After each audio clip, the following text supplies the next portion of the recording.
Hola a todos. Buenos días. Hello everyone, good morning.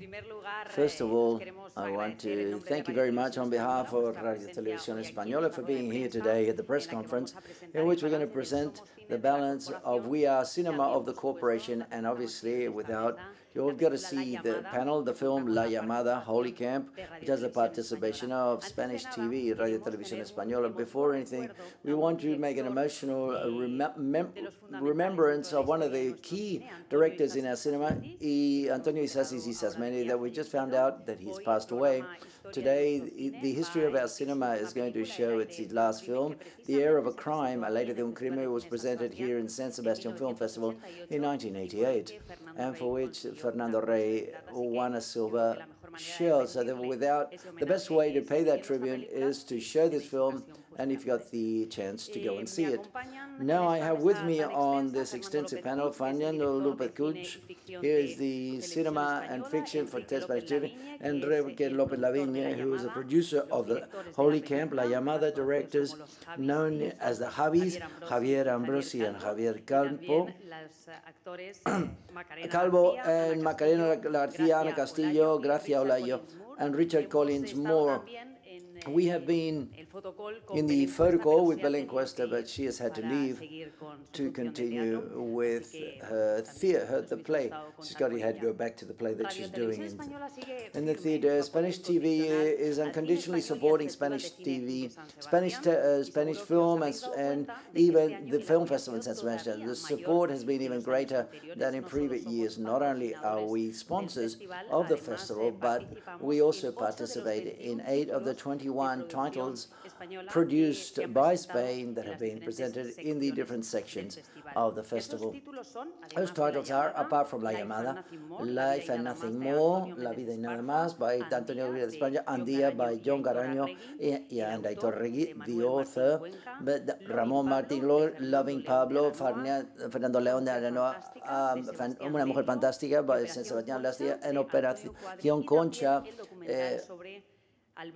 Alberto García Alex, La Línea de Sombra. Also, this year also, we have especially done our most. If you've walked around the Concha Beach, we've prepared a set with the best views next to the city council. I invite you, if you haven't seen it, to go there, because we're also carrying out a lot of live programs from there.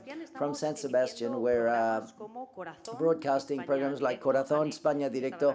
Anne was here as well. Of course, all of the programs of cinema, Días de Cines, the history of our cinemas, Versión Española, Cine de Barrio, and also the cultural program Atención Obras, Flash Moda, Torres en la Cocina, the film radio program, the Séptimo Vicio Iba de Cine, and a daily program of RTVE.es, Play Cinemaldia, connections with the morning, with Amigas and Conocidas, an extensive a program of Informe Semanal that will be shown, will broadcast this Saturday. And we have the coverage of our news colleagues who in that special program 24 hours, as well as the news on Channel 1, and that inform us how the festival is going.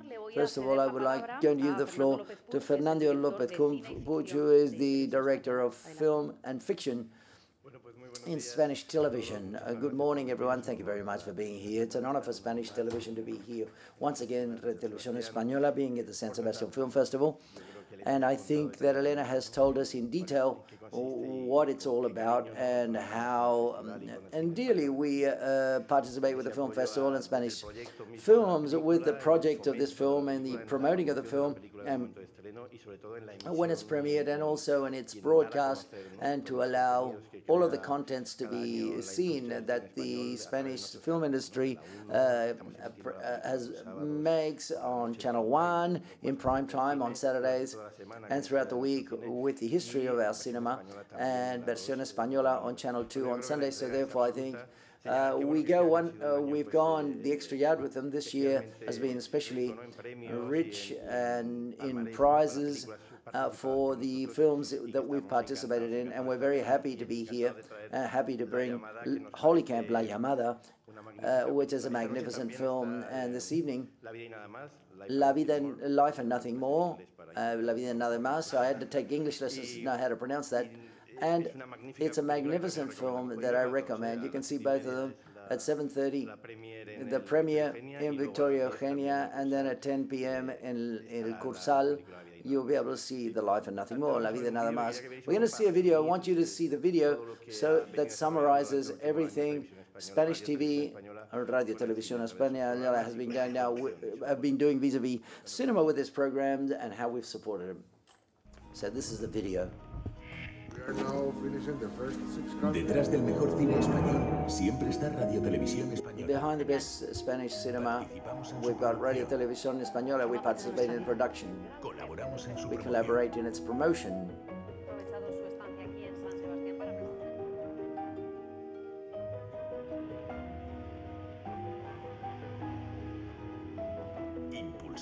And we promote its dissemination.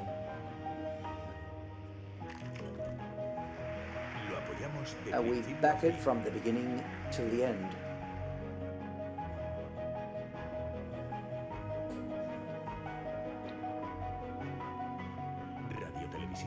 Radio Televisión Española. We are cinema.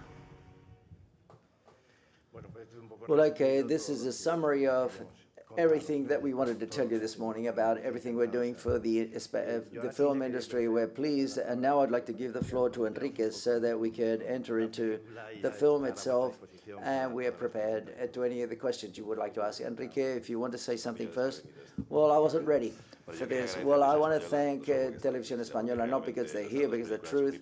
Our first two films that we made with them are Verónica and La Llamada, and I think these are two films that come from the bottom of our heart. There are two films.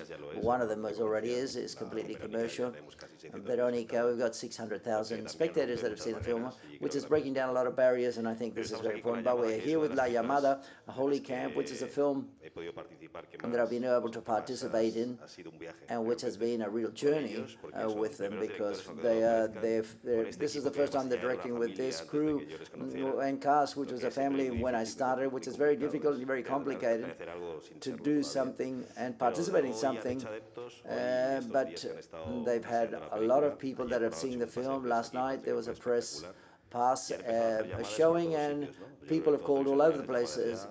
Televisión Española have seen La Llamada, and not only those who have collaborated, Sado Films, Kiko Maí, and Atorga Rezosa, and José Corbacho, who's here, but also everyone who's capable, without any prejudice, to confront, to take this journey, which is a musical in color, which is full of life, and I think this is something that you're very empathic with. I saw the musical in the theater, but the languages are different in a film, but the La Llamada in a film gives different things that the play and the musical on the theater did in the theater. Those that have not seen the film, I want to give you the floor so that this can become more, instead of just a monologue, we can exchange point of view and ask Anna, Macarena, and obviously the Javis, Richard, God here, and Gracia, not Elena, but anyway, what many people don't know is that you, Enrique, was the person who saw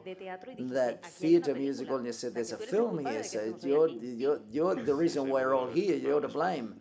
Well, for the first one, I was like an old producer, look, hey, I want to do this.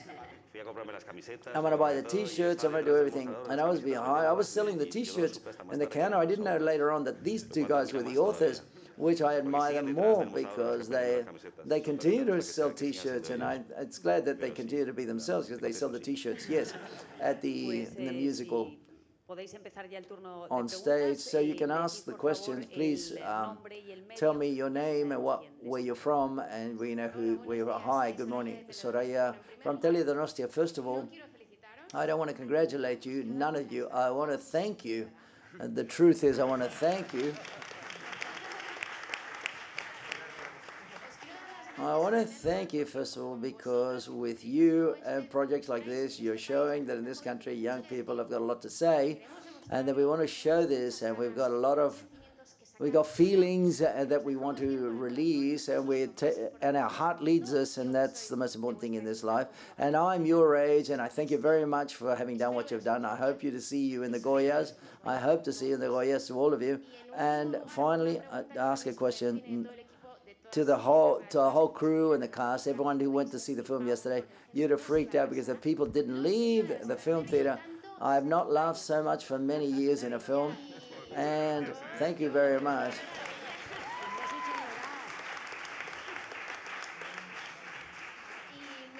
And I would like you to answer the following question. How the hell this story comes out? What do you want? I don't know what you want to. Yes, well, I have my own metaphors and internal reflections of what the film's about. But how does this start off? Where does it come from? We've got to put this on the screen first on stage, or a script like this. Well, first of all, the millennium generation were a marvelous generation, albeit there are a lot of people that look over the shoulder like Javier Marias and company, but say things that the truth is doesn't make much sense. They must know no one from this generation. We're a free generation, we're courageous, and we don't ask permission to say what we want to say. And I tell what we want to tell, and it started because it's a mixture of how Javi and I are and our past. I'd always had in my head a story, which is that my sister told me, in fact, the story of a person who she knows. Hi, Jose. Sorry, I'm late. Jose Corbacho has just turned up. I've always thought about the story that Maca told me, my sister, of a friend of hers whose family had educated her a lot in the faith, and that she one day felt the call of God, and she decided to dedicate her life to this and leave everything to dedicate themselves wholeheartedly to God. And so when she was leaving her family, all of a sudden got very sad, and they said, "You can't go, you can't do this." And I reflected upon whether if we believe in something a lot, or we don't believe that much, or do we believe to what extent, or how far is belief, or what's the limit of what we believe, or if we say we believe or we don't believe. And this made us think that perhaps if a person appeared all of a sudden, a God, do we believe or not believe? And all of the hassle and all of these mundane people and day-to-day people have to deal with something as big as the visit of God that supposedly has happened, and a lot of people believe it. We thought it was a lot of fun.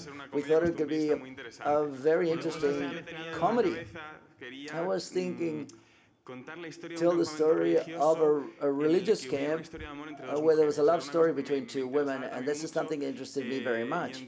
And between his idea and my idea, well, we started to, and we just come back from New York, and we saw a lot of underground musicals off-Broadway, and that aren't at all like the big grandiloquent and imposted musicals, and they were very beautiful, very intimate, and we wanted to do something like that, an underground musical. So therefore, musical religious camp. Whitney Houston had just died, and in the theater in Lara, there's a big stick where we say, like, God appears. How do we imagine God was? Well, obviously sequins, smoke, superstar, like something almost like a star, you know, from Las Vegas, because God is a classic, right? And he's immortal, and also a star who's out of date, because faith is also in its lowest ebb, is in a very low ebb, and this singer had better times. And he's doing the same show for years, repeating the show. So therefore we put the superstar there, that's God. And then we just say, well, what does he sing? We said, well, a song that is about eternal love, unconditional life, celestial, that's something that will take you to heaven. So something from Whitney Houston, right, that comes out, and And then we said, well, why don't you sing one of Whitney Houston's song when she comes out? I thought, well, how funny is that? So we linked those things together. Well, if God appears and he sings, this has got to be a musical. So therefore we had the character of Sister Milagros, who was a novice with doubts in her mind. Says, oh, well, in her past she sang. And what did she sing? Presuntos implicados. And we decided, and she looked back in nostalgia. We're going to talk about tastes here. And that we realized that as musical tastes are varied, the film and the musical talked about how different we all are and the different tastes that we have, and that we shouldn't feel to blame because the different paths that you want to follow in life. And we want to do it from a vision which was very respectful, talking about respect, that to be respectful, you've got to give respect. Or offer respect, and La Llamada is a film which the stage, the theatre, Chueca, families have gone, and sisters have taken, nuns that have taken photos with us. They're fascinated, they're very excited. In the premiere, Ana Obregón, Pequeño Licostan, Iñigo Arrigón, in the same, in the theatre you saw a big diversity, a group of nuns, a hen night with a girl with a penis in her head, gays, families with babies, and like my father, who's a middle-aged, they connect very well with the film, so therefore everyone likes it. No one feels offended. Why? Well, because we feel that what's modern is to reflect without attacking, but inclusion is the name of the game, to reflect upon the, if you criticize someone, they're not going to listen to you. They're not going to watch it. If you want to tell something in a story that you reflect upon many things, you've got to do it with a lot of, very kindly. It's like when you're talking to a person or your son or a child, you've got to make them understand. They've got to listen so they can understand. And you've got to talk kindly. Otherwise, if you scream at me, I'll turn around. That's what we want to do. We realized at the end, well, okay. And the reflection at the end that we wanted to make was that if a path is respectable and marvelous, and a person might think it's crazy, like dedicating your life to God, another different path is a sexual awakening. It's just as valid, and all the paths they might sound crazy, but let's stop judging and thinking that everyone else's paths are crazy. We've all got our own path, and that's our own path, and it's a metaphor that we want to talk about religion or anything. Nor is Mermaid a study of the ocean. The Little Mermaid is not a study of the ocean, for example. Let's put in a pop framework religion, because there's nothing much more popular religion in Spain, because it's very deep-rooted in our culture. It's been very successful. Let's put in that framework a metaphor about being yourself, follow your dreams, and to receive the call and follow the call no matter what they say. Just to do it with us as actors, as us as writers, and as scriptwriters. At the end, we're talking about us, and that's beautiful, that a story that apparently can be something religious has a lot of readings and very deep layers, because apart from being funny, I think there's a lot of depth in this film. That's it. That was just one question. Imagine how long this is going to take. Bueno, ya lo hemos dicho. También podéis ver que tenemos el You can see our speech. We prepared our discourse very well, our speech very well. We spent 4 years doing this on this project. Okay, next question. Oh, any doubts? There are still doubts? Well, we'll see. Hi, Irene Grande from Zapato a la Cabeza. I would like to ask all of you, do you know what difference between the theatre, the stage? I haven't seen the stage, the theatre, the musical, but I imagine it was different to work in the film. Yes, let's let the girls talk, the actresses, please. Because above all, they've had to do the work, who had all of the advices of doing it on stage, the musical, and to do characters that were new, but 4 years older and 4 years much more experienced. They could explain it even better. It's very different. The languages are completely different. In theatre, you've got to use a lot of gestures, and the voice has got to go right to the back of the room, to the last person in the last row. And in cinema, less is more. The technique is very different. The characters, quite fortunately, we'd had, after 3 years being on stage, we were very prepared for the characters, but also very contained vis-a-vis how we do things on stage. Our language is different. I think that we had to do an exercise of unlearning the stage musical. Yes, I remember we had a scene that in the theater on stage.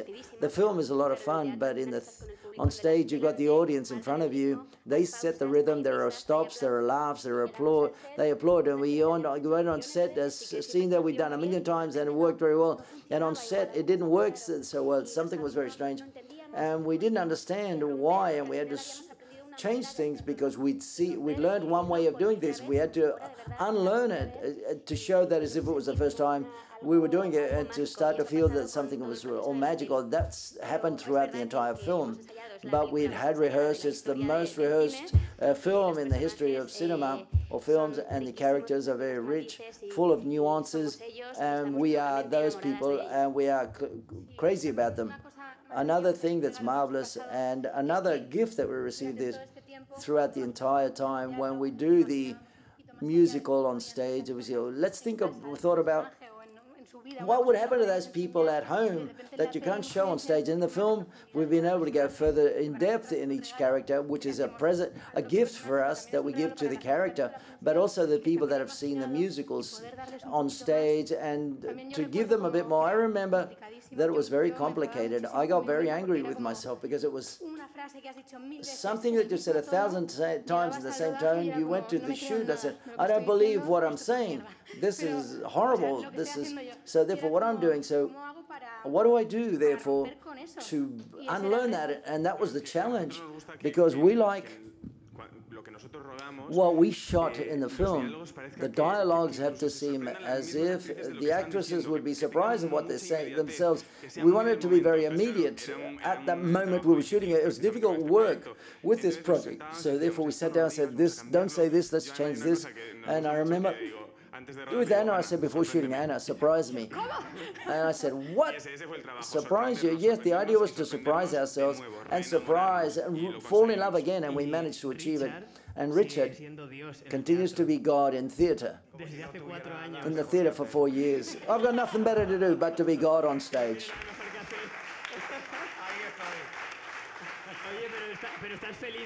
But you're happy, Richard. You're very happy. Very, very happy, of course. I remember a scene in which Macarena speaks. What happened was the character of Gracia, for example, says, "Hey, you're recording. Susana Romero's not here in our theater. You've got a black screen, and obviously, you know Susana Romero's not there." But it's a bit conventional. It's a conventionalism that's admitted. And once the camera was on it, well, I realized that the character had to be true. The character is not was seeing that there's nobody there. And that was a significant change when we shot the film. So we've got to truly shoot that. We've got to, even if we lose gags, this, that, and that, but let's do it for real. And let's listen to what's new that's emerging here. And the work that we've done is to try to listen what was happening, listen to the crew and the cast, listen to the producers, looking to the cast and the actors, their intuition. We were just present there saying, let's take a risk. Let's not do what we know that works, and the product is completely different. That's going to complement it, but it's very different. It gives us a nostalgic look because it's the end of an era, and a much more deeper look because it's got close-ups of four great cinema stars, as these 4 women are, and Richard as well. And 3 new beautiful suits, yeah, because he wears a lot of new sequins. Yes, I'm not too sure. Anyone sees similarities between the musical on stage and the film. I didn't want to produce the musical. I wanted it to go beyond an abstract space and to turn into something that was our wish, and the wire of both Javi's was I wanted it to become something much more naturalist. That's to transcend the abstraction of being fitting into to a single stage. That melancholy that they've added has a lot to do with they've grown a lot since then, since they invented the musical and since they portrayed it, since the musician played it. And that's translated into the images. Miguel Amodeo, the images, who was here, who's a genius, his images and the entire crew. He was the DOP and the entire crew that helped him.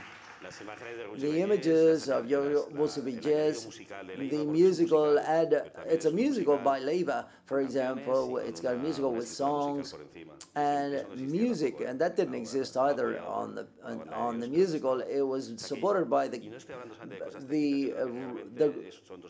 group that played, the band that played it. I'm satisfied with the film. I like the musical on stage very much, but they've been able to tell something more, something different. There are new characters that and it's a discourse where La Llamada, this film, as Holy Camp, for example, the call may be expected by God or somebody else, and this is developed in a different way in the film. I'm completely satisfied with the work they've done. I insist, these guys are supernatural. I've never found a situation with two novice directors that I learned more and more every day, and I'm very satisfied of participating in this journey. Thank you very much. Any further questions? Hablamos un montón, ¿eh? Adelante. Sí, es que bueno, somos muchos. We talk a lot, but there's a lot of us. Hi, good morning. Imanol Treno from Diario Vasco. For the directors, this is the first time you're directing in a big feature film. How was that change of register from a play, a musical, and a film? Well, obviously we'd never directed anything when we started to think that we might make the film La Llamada. So what did we do? So let's direct something, a series, okay, Paquita Salas. But to lose the pressure of directing, we did a 5-chapter, 20-minute series. That was our training. And so therefore, we were a bit more confident. Paquita Salas worked out very well, and we went to shoot the film. And I think that it was very important, the help of Miguel Modero, and Javi said to him, are you generous? Are you generous or are you not generous? What kind of DOP are you going to be? Are you going to teach me? Are we going to learn together? And I told a lot of people in the crew, I asked the question before I signed the contract, oh, you didn't know? And he said, yes. He said he came along for 3 months to our house every day, and we were planning the film and learning and talking and theorizing. And this has been with the whole crew that they've helped us a lot, because we had no problem saying, listen, I don't know how to do this. And I think that has been very useful when shooting, to understand the point. Well, no, you want to say something? No, I think you explained it very well. No, well, how is this? Well, we've done an enormous effort. We didn't want a theater turned into a film. We've seen many films that end up being like theater pieces, but I think that the camera, where we placed it and how we moved it has been very important. How we've broken down the scene, how we've gone on location, we've seen what's seen on the screen, how we've added new characters. We've thought about it deeply so that the film could really be a film. I'm very happy with the adaptation, and we've confronted. We've done it with a lot of gratitude, great gratitude of being able to make the film. The many people that, not only the marvelous cast, the producers, Planeta, without seeing the film, they got involved, and Televisión Española, because otherwise we wouldn't have been able to make it. And not only that, but with complete freedom, because Televisión Española gave us total confidence and trust.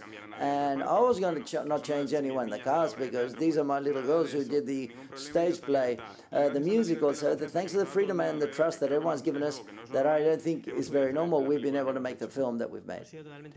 We've been totally free to make mistakes, and, well, it worked. Thank you. We were suffering in silence. The boss said so. We were suffering in silence. Any further questions? We've got to finish, but as Jose Corbacho's here, as part in the production side of things, what's happening with this film is something very beautiful, because it's a phenomenon before it's been presented. Everybody on the social media, everyone is in favor of this film, in pro of La Llamada. Sorry I'm late, ladies and gentlemen, because I've just come from Barcelona. Sometimes it's difficult to go and to leave, and I love that speech. I would like to talk about that, to talk about in Barcelona, talk about inclusion and respect, and to talk kindly to people. La Llamada is a very special project, because first of all, because the people who are behind it are very special, starting with the Javis, with the entire cast and crew, and above all, when I came here, I'm listening to words which are marvelous. They're talking about love, respect, we're talking about inclusion and freedom, we're talking about learning. They've been so generous, as Enrique said, to be to be debutante directors. We've learned so much from them over these last few days that when they ask you, well, okay, you've been a lot in this profession. What do you learn in this project? Well, you learn that this profession is a lot of illusion. It means a lot of possession. When you add all of these elements, it's much easier for something beautiful to turn out. I think something that's that in the Lara theater, in the hall, in the lobby started to grow due to the passion and internal illusion that they have, and that show themselves in a beautiful thing like the San Sebastian Film Festival. In this, that we learn to live to make films, but the films help us to learn to live. And I imagine it's all of that, and all of a sudden people like Enrique, Quique Maillo, Tony, Jorge Javier Vázquez, because the producers in the film are so strange.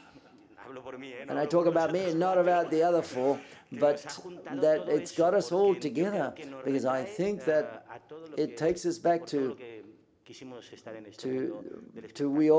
why we all want to be in this entertainment world. It's in there that you feel contagious. The first time these two guys explained that they're not two kids, these two gentlemen or young men, we couldn't believe it. We were freaking out. And I thought it was marvelous. And the beautiful thing is now that people and the audiences and the spectator can enjoy all of this. And as I said, it has nothing to do with the musical on stage, but it has a lot to do. These are other people now. They explain things in their way. And for us, for example, all we can say is thank you. Thank you. Thank you that they say a lot. I'm very grateful to have participated in this journey with you. That's why I think this entire project is very special. Thank you very much. And I wanted to thank the San Sebastian Film Festival for being here, because as you can imagine, it's something that we would never ever thought that was going to happen. It's incredible that a film like our film is here, and we're never going to forget today. So thank you very much. Today, and women, in a film with women in a festival. So how good does that sound? Sounds great. Thank you very much to the San Sebastian Film Festival, and a musical. It's got a bit of everything. This is it, the press conference. They've got a very long day ahead of them, and so therefore, as you know, Televisión Española defending La Llamada, Holy Camp. We are Somos Cine, we are cinema. Anne is going to do Corazón live from that set. We were told she was with Monica Bellucci yesterday. Exclusive interview. I saw Monica Bellucci, I saw the two stars and two together, Anne and Monica Bellucci. You don't want anything else. A film, both of them. They should make a film. Anne, go back to make films.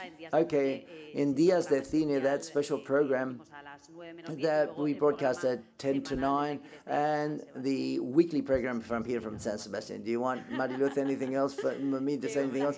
A pleasure. Thank you very much to all of you for being here with us. Thank you.